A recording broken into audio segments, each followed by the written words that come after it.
Alright, I'm not afraid to admit when I was wrong. I talked a bit of trash about some of the new X-Pack features before the release of End of Dragons, and it turns out they're actually really great. For example, Arborstone. Turns out I freaking love Arborstone. Hey, I really am a whore for convenience, and going back and forth from the bank to the TP quickly is all it takes to make me happy. Next thing I was wrong about was Untamed. I said there was no compelling reason to switch from Core Ranger back in the beta. I was big wrong on this one. It's a ton of fun, and we're going to find that out here real soon. Another thing I was wrong about was fishing! You were wrong about fishing. You actually really like it. Come on, tell them how wrong you were about the fishing. oh, fuck off.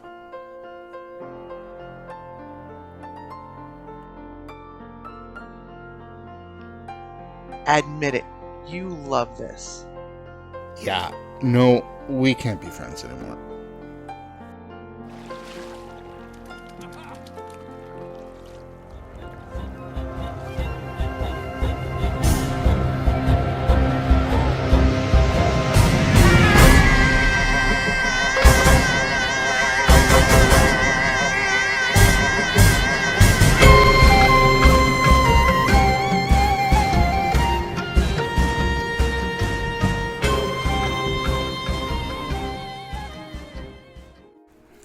Hey, what's good everyone? You got Mind Circus here with you, and welcome to another Mind Over Meta open world build. And today we're going to be taking a look at Untamed. But before we get started, if you are new to Guild Wars 2, new to the channel, just haven't done so yet, I am currently farming likes and subscribes in an effort to build a channel. If you want to hook me up with one of those just below the video, that would be fantastic. And with that out of the way, hey, let's get into the topic at hand, and that is Untamed. Bit of a story behind this build I'll go into here at this point. I was actually playing around with this for a couple of days and really was not enjoying it. It didn't play, again, I'll go back to my original statements, any different than, say, Core Ranger to me. And I just wasn't having fun with it. It was the real problem. And, you know, Core Ranger is Core Ranger. No matter where you sit on that, it may or may not be fun in your books. In mine, it is not. And I found myself wondering, you know, why am I not playing Soul Beast at all points? So I actually was complaining a little bit about it on my channel, said I was going to kind of shelve the spec for the time being and go back to working on a Catalyst build I was looking at. And one of the readers of the comments or of the community page on my YouTube channel actually pointed out another content creator, a content creator by the name of Paper Roll. Paper Roll had a build on his channel and had also stated that Untamed was going to become his new main. And that was really a bit of an eye-opener for me because I went through his channel. There was a lot of Ranger videos there, so he clearly knew what he was talking about. I watched a little bit of his content. So I went ahead and I geared it up. I geared it up almost exactly as was stated on Paper Rolls. I am going to also just take a moment here and say if you are looking for another variant of Untamed, absolutely take a look at his as well. He's got a very deep understanding of the class, the mechanics, and he's put together a really, really fun build. So what I thought was really important about my experience, Paper Roll's build is a lot of fun and is absolutely linked in the description down below. I highly recommend it. So what I owe to Paper Roll on this one is showing me where the fun is in this spec, and it's certainly there. Now this is a really, really strong spec. It's also very, very selfish. This is going to be about the most selfish EoD build I put up at this point. It takes care of itself. It doesn't do a lot of meaningful things for the team, but that said, it is an absolute master of crowd control, and those break bars are just eaten alive by this character. That in and of itself is a very positive contribution to any group. In addition, we're going to be using some pack runes. Those pack runes will spread a few boons out to people.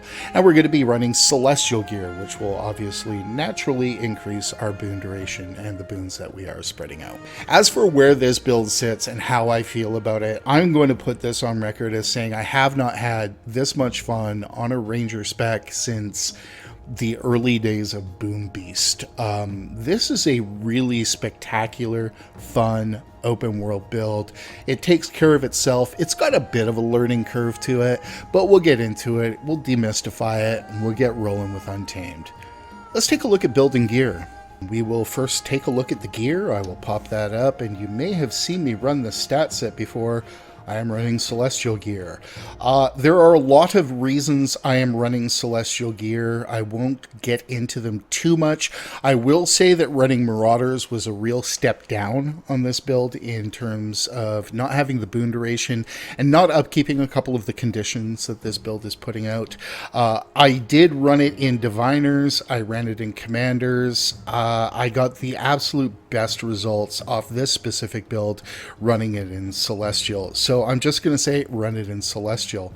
The weapons we are using, we will be using Greatsword, we will be using double axes. You will note that one of my axes is currently set for Marauders. That was a test. It is better in Celestial. I will just leave it there. In the armor, we are going to be running pack runes, as I mentioned in the intro. Boon duration, power damage, big chunk of precision, and a little bit of boon spam when we enter combat and then every 30 seconds afterwards. Those boons are going to be a big part of how we upkeep swiftness and might on this build, so we definitely want to be using these.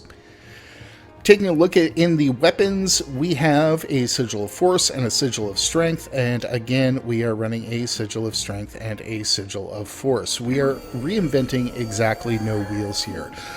If you want to play this for Condi, go again to Paper Roll's build. Paper Roll has a Celestial build that has a few pieces of Dire, and I really recommend you take a look at that one if you want to play it for Condi. Absolutely viable, totally fun, definitely take a look. Let's get into the build here at this point. The build, again, if you are used to running any kind of Power Ranger variants, you are not going to be very surprised at anything that we are seeing right here. We are going to be running Marksmanship, Beast Mastery, and Untamed. Under Marksmanship, our choices here, Lesser Call of the Wild from Clarion Bond. This means that we will be getting Fury, Might, and Swiftness when we swap pets. Alright, we'll be using Farsighted. Ranger weapon skills deal increased strike damage. Damage is further increased for foes above the range threshold. We're really mainly running this for the 5%. We can absolutely get some range off this via the axes, and we will absolutely leverage that at points. This is going to be a big win for us overall, and absolutely better than the options. We already have Fury. We're not running Signets, so this is of zero value to us. And the attack of opportunity after interrupting a foe, I found didn't give us the same value as we got from Farsighted. So Farsighted is where I went with that. That said, you wouldn't be awful for choosing Moment of Clarity. Finally, we will be using Predator's Onslaught. You and your pet deal increased strike damage to disabled or movement impaired foes. You will be finding we will be doing a lot of that. This is a really big win, this trait right here. That said, you would not be wrong for taking Remorseless. Remorseless also really rolls well. And, you know, the difference between these two traits was not huge. This could be a playstyle thing, and you may get better results with Remorseless. I got better results with Predator's Onslaught. Let's take a look at Beast Mastery, where we will use Potent Ally. You and your pet grant each other stacks of might when critically hitting. We will be using two-handed training. Greatsword and spear skills deal more damage and recharge faster. Gain Fury when you disable a foe is really why we're taking this trait, but we will be using Greatsword. We will be kind of rotating into that a fair bit, so this is a really big win here. Additionally, we're using axes. We also like the ferocity that comes off of honed axes, so really going to recommend you stick with honed axes on this one. Let's take a look at Untamed, where a lot of the magic of this spec happens. We're going to be running Debilitating Blows. Disabling a foe applies conditions to that foe based on your current state. Really, this is about vulnerability and weakness, and both of these are really powerful, obviously. The vulnerability, 5 stacks of vuln when you disable a foe is absolutely fantastic. We will be disabling foes on the regular. Enhancing impact. Disabling a foe grants you boons based on your current state. This is where we're going to get some stability and some quickness. And really, I wouldn't trade out this trait. This really is where a big piece of the magic happens. As for Grandmasters, though, we actually get some meaningful choices here. First, Fervent Force. Disabling a foe reduces the cooldown of all your equipped skills. This is not bad. I wouldn't tell you not to take this. I did, however, get a lot more value off Ferocious Symbiosis. You and your pet grant each other increased damage and movement speed when striking enemies. This was a really big win for me. Your other option here is Restorative Strikes. Let's talk about Restorative Strikes. Restorative Strikes is a power damage recover health kind of deal. Obviously, you will recover health based on the power damage you do. I didn't get a lot of value off this on this specific build. I didn't get nearly as much value off of this as the other two traits. It just didn't feel impactful, unlike a lot of the other kind of, health restoring traits. That said, if you are running into situations where you are really finding yourself pressured a lot and kind of scrambling, etc. If you are, first starting to learn it, this is not an awful trait. And that obviously had a lot to do with the fact that we're running the Celestial gear, and this is only proccing off the strike damage. So if you, wanted to run your Untamed as power only and you wanted to ditch that Celestial gear, you may get better value off this. That said, I didn't get huge value in Commanders or Marauders gear on that, and I didn't run this in Assassins or Berserkers. I sticked with Celestial on this for a lot of reasons. So this trait here may be a little bit contentious. That said, if you're a fan of these passive sustain traits, as I am, admittedly, you may want to look into this, but in the real world, this was not as powerful as I would have hoped. And really, that is the mercifully short building gear this time around. So with all that said, hey, let's take a few moments and look at some fashion. So fashion on this one went a little bit further than I have in the past on this, so let's definitely start by taking a look at the headpiece. We will be using the Martial Artist Headband. The Martial Artist Headband is actually found at one of the earlier heart vendors in Saitong province in the expansion. There are also some hand wraps there. They are purchased very cheaply. Highly recommend you go and take a look at that. It is the same vendor that will sell you the scarf I was so proud of in my cosmetics video. I will link in the description down below. We will be using the Falconer's shoulder pad. The Falconer's shoulder pad, there for that little bit of asymmetry, which I tend to favor. The Falconer's shoulder pad, a piece of human T2 cultural. And again, I will just point you guys to World versus World for the cultural armors.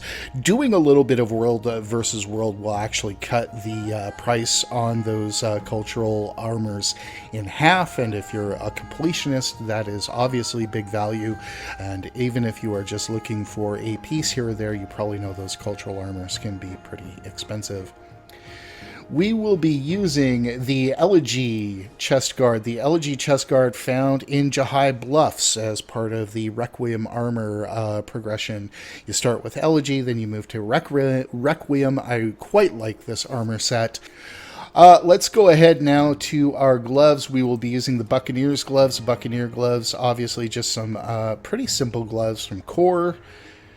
we will be using the Stride of Coda for our pants. The Stride of Coda is cosmetics found in the Honor of the Wave, or for completing Honor of the Waves dungeons. You'll go there, you'll earn your dungeon currencies for the explorables, and you will absolutely go and buy those cosmetics at the vendor in Lion's Arch.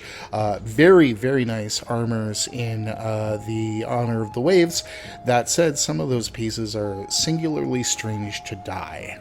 Let's take a look now at the Aetherblade Medium Boots. The Aetherblade Medium Boots are a piece of equipment that is found from the Aetherblade Medium armor set purchased in the gem store. As I will point out to you guys, have in the past and will continue to do so, getting those gem store armor sets is possible without paying anything. You can just go ahead, make sure you're doing your usual Blackline key run every week, let those statuettes from the key runs kind of pile up, and those gem store armor sets do end up in those in that vendor from time to time, and that vendor updates whenever the Blackline keys do. Taking a look at weapon skins here at this point, we're using Cryosaur, the golden sword. I'm not sure how golden the actual sword part of it but but the rest of it is pretty decent. Really nice. It's one of those early named exotics from the core game that you can get for probably less than a gold these days, and I really, really like the look of that. Other weapons we're going to be using here are the Dragon's Blood axes. If we look at our axes here, these are found in Thunderhead Peaks, or created in Thunderhead Peaks from the vendors there. Takes a little bit to make them, but if you are working at all on the Vision collection, I believe part of that is to craft some of those weapons. You may want to look at that if you like the look of these axes. Again, kind of hard to find a axe skin in this game, very much like the pistol skins that aren't comically large. Will recommend you take a look at those. Very, very beautiful weapons. And that is our transmutes. Let's go ahead and take a look at our dyes really quickly for those of you who are interested. We are going to be using Hydra, Bloodstone Dark Coral for the reds. We're going to be using Dry Silver, Vintage Silver. Okay, we'll be using Enameled Brass, more Hydra, and for the darker parts we will be using Tar. And that really is it. It's kind of a simple setup, but I like that kind of elegant look. I really like that headband. Definitely worth the effort. And with all that said, hey, let's make our way to the raid training area and learn to play this. So let's take a minute here, talk about the skills bar and pets. We will start with the skills bar. I'm using We Heal as 1. If you've used We Heal as 1, you know that it extends the boons on you by copying the boons that you have to your pet and your pet's boons to you. I really like this heal. I would not trade it for anything. Healing Spring's not bad. Healing Spring is going to proc some regen, which in the Celestial gear has much bigger value, so you may consider that, but I'm going to stick with We Heal as 1. Exploding Spores. Create a ring of spores around yourself that explodes. After a short duration, enemies hit by all spores are knocked down. This is a really, really big might generator in addition to everything else. The knockdown, however, is golden. You absolutely want to be using this. There are two of the new Untamed skills that I'll be putting on the bar. This obviously one of them. The other's kind of a mixed bag. Because we're relying so much on disables, Spike Trap is going to be a really big win for us. A lot of other options that you could get into here. I just really enjoyed Spike Trap. Spike Trap is just one of those, kind of big win powers. Obviously, it doesn't do any damage. We will be taking care of damage with our weapon skills. So that is kind of where I've landed on that. Other options here would probably include things like maybe a Signet, but really that is kind of about it. There aren't a ton of other options. Now, we're also using Quickening Zephyr here. Quickening Zephyr is kind of a mixed bag. Obviously, the super speed and the quickness that you get off this is absolutely magnificent. That said, it's your stun break. It's also a stun break that you want to be using for its utilities, so it kind of runs into that situation. That said, when we take a look look at our elite here, we're going to be getting a whole lot of stability from it, so we hopefully, in a perfect world, are not going to be needing the stun break on this very much, and we can just use it to proc the quickness. That said, if you are running into situations where you don't have a stun break because you keep proccing Quickening Zephyr and you are kind of not using or struggling with the use of Forest's Fortification, then you would not be wrong for swapping this out for a different stun break. Finally, we are going to be using Forest's Fortification. Forest's Fortification is absolutely fantastic. First off, it's going to give us 10 seconds of super speed. 10 seconds of super speed is a lot of super speed. It's also going to give us 10 stacks of stability for 15.5 seconds. Not sure what to tell you about that. That is some of the strongest self-stab in the game. It's amazing. We'll also be getting resistance and resolution off this. It's absolutely fantastic. Very overloaded skill. One of the important things to note about this skill, though, is that once you fire it off, any subsequent hits that you are doing will actually reduce the recharge on it. Let's take a quick look at the way that Forest's Fortification works and the value that we're going to get off it. First, let's go ahead and just proc it on its own. Nature defends me. All right. So there we get a 90-second cooldown on this for the boons that we get. That stability, obviously big value, as is the super speed. Now let's just reset our cooldowns like we can do here in the raid training area. And let's go ahead and hit this. All right. And then start doing a whole bunch of hits at the same time. If you notice how quick that comes down as we're doing hits. For the period that this is active, as you are hitting, you will reduce the cooldown of this power. This also means that anything that you're hitting with an AoE is going to give you even bigger value. You can technically bring this back really, really quickly. It is pretty much your biggest defense on this. If we take a look, let's just make sure we know what we're talking about. This is 10 stacks of stability, as well as super speed for 10 seconds. In addition to resistance and resolution. This is a pretty big value skill, particularly if you find yourself getting punted around a lot. Now, that said, if you are playing in an area where stability is not an issue for you, let's go ahead and just take a look at a couple of the other options that we have available to us, because I think that's important.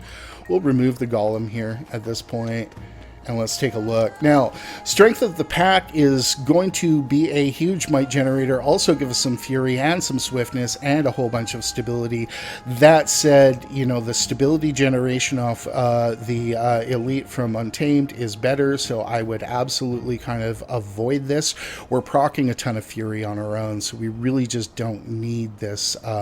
Where we could, though, look here is for Entangle. Now, Entangle is an immobilize.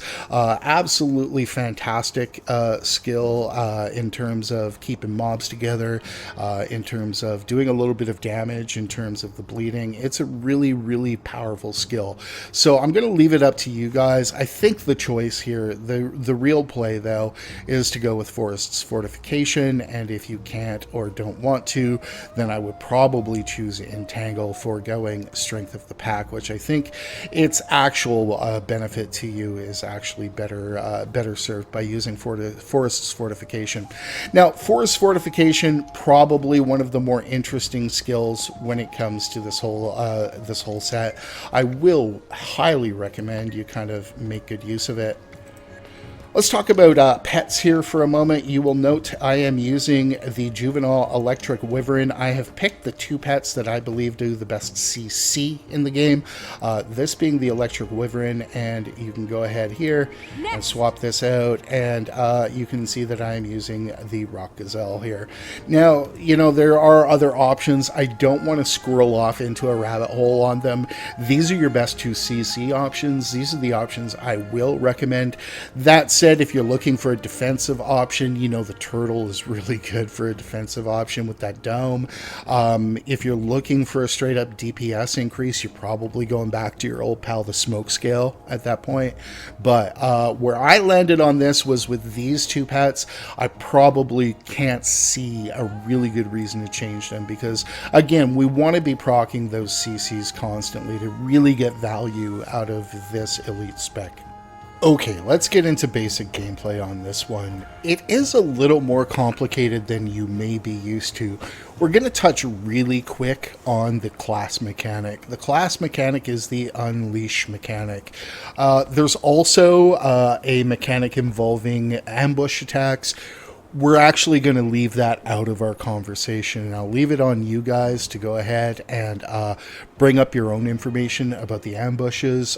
Definitely something that you want to get into later on down the line, but what we're going to talk about here is a real kind of intro level to this build. We're going to start with the unleash mechanic. The unleash mechanic is when I am unleashed, I do the damage. When my pet is unleashed, my pet does the damage. The other side of that ends up that when my pet is unleashed, I get a little bit of defense off that. If I am unleashed, then my pet gets a little bit of defense on that. It's going to be kind of that simple. Now, in terms of its real world usage, I am going to stay unleashed, the ranger unleashed, and do my damage, etc. I am going to proc into the pet unleash as a bit of an oh shit button. If I find myself taking a little bit more pressure than maybe I'm ready for, I'll go ahead and I'll hit that F5. And then my pet will be unleashed, and I will be in a little bit better position. If we take a look at that, it says pet unleashed here. Feedback for the developers, just we need some kind of better visual cue, because when I am unleashed, obviously I don't remain green for very long, which is thankful because that green effect is god awful. But it can be a little bit hard for us to track, you know, which is which. And I found myself at a lot of points wondering why I was doing so little DPS and then hitting F5 and then suddenly, you know, I'm back. Now, keep that in mind. There's no cooldown currently on the Unleash, or there's a 1 second cooldown. It's not really something we need to worry about. Generally in my videos, I have a CC section. I'm not going to split that in this video because the CC is a really important kind of aspect of how this works. If we bring this down here and we put those CCs down, obviously we start seeing that break bar comes out really quickly. And we start getting boons for the disable, and those boons start going up really quick. As you can see, we're already capped on might. We got fury, we got quickness, we got swiftness. It's all there. So it's kind of that simple, and then it isn't, because the other side is we want to be constantly proccing that. So we need to know where all our CCs are. So where are our CCs? Our big wins on CC, okay, our hard CC are going to be exploding spores. They're going to be spike trap. They are going to be Path of Scars on the Axe 5. And if we hit that, we'll take a look. Now, this can be a little hard to use, but against trash mobs, it's going to pull them into us. When it comes back, it's going to do that Defiance bar break. It's also going to pull our enemies to us. Really, really good CC if we can follow that up with the Whirling Defense. Take a couple of seconds, talk about Whirling Defense. Whirling Defense is your big nuke. It is your big damage. It is great. The thing to know about this is we don't have any combo fields, so we don't have to worry about the Whirl Finisher, but it does reflect missiles, so we can use it somewhat defensively under high-pressure scenarios. Really, really valuable skill. The other bonus that we're going to get is off Winter's Bite, which is going to give us some chilled and some weakness. See, that's a little bit of soft CC right there, so that's really nice. Let's go ahead and flip our weapons really quickly, and we'll take a look here. Now, in terms of this, the 2, all right, let's take a look. The 2 is attack your foe with the force of a bear. You get an attack of opportunity on your pet, but what this really is here is 5 stacks of bone. It's beautiful. Now, we also have swoop. Swoop is your gap closer. Time to do some real just like damage. that. It's that easy. Okay, we get a block here for our 4, which also becomes a counterattack if we successfully block. This is big quality of life. Any block you have access to is big value. And finally, we have Hilt Bash, which is yet more CC. So we're just going to come in here and do that. So our goal really in open world is going to be to spam those CCs to get those boons up on us and really start, dishing out our damage. If we get into kind of bad positions, we may have to go ahead and unleash our pet, okay?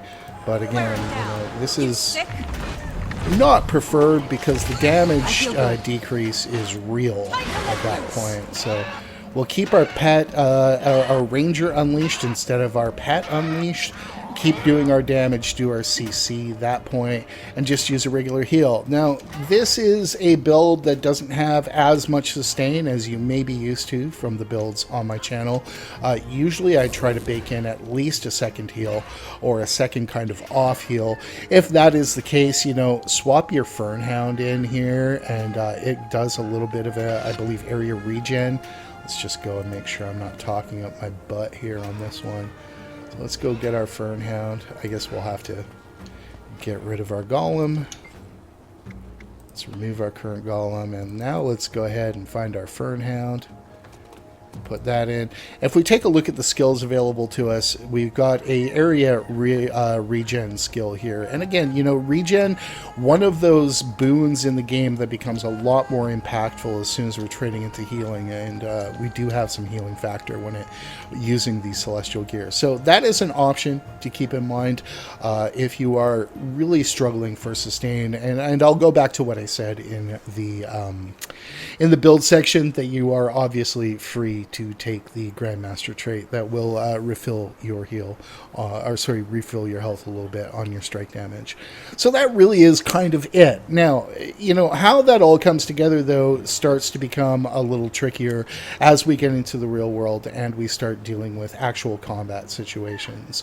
So it is important to understand that this build is not your stand back and pew pew with a longbow. Can you use longbow on this build? Yes, but longbow is one of those skills that you really kind of have to hyper load to get a really good value off it. Running it on this build, I did not enjoy it. I did not get enough damage. I'm obviously getting enough range off the axes. Let's take a look at the axe auto attack here for a moment. Just going to go ahead and respawn the Golem. And if we see, this is a ranged attack, and it's got a decent range on it. So let's keep that in mind. The other thing to know about this, is that it bounces between multiple foes. So it can actually go ahead and bounce to other enemies as you are throwing this out. So big value on that. And obviously, if we're in pressure scenarios and we have hit fortification, we put our whirling defenses out. Once we use the ricochet off our auto attack, we start seeing really big value in terms of bringing down the cooldown on fortification like we did earlier. And I think that's where I'm going to leave it. There is a lot more to this build that you can do with it. And I don't want to kind of overload the situation. It's got a bit of a skill ceiling on it, and if you find yourself enjoying it, just push ahead, start learning it more. You don't have to re-gear it to get more value out of it. It's just a learn to play thing. That, my friends, is my take on Celestial Untamed. I really freaking love this. Again, I am going to point a big giant finger of thank you at Paper Roll for showing me where the fun in this spec is.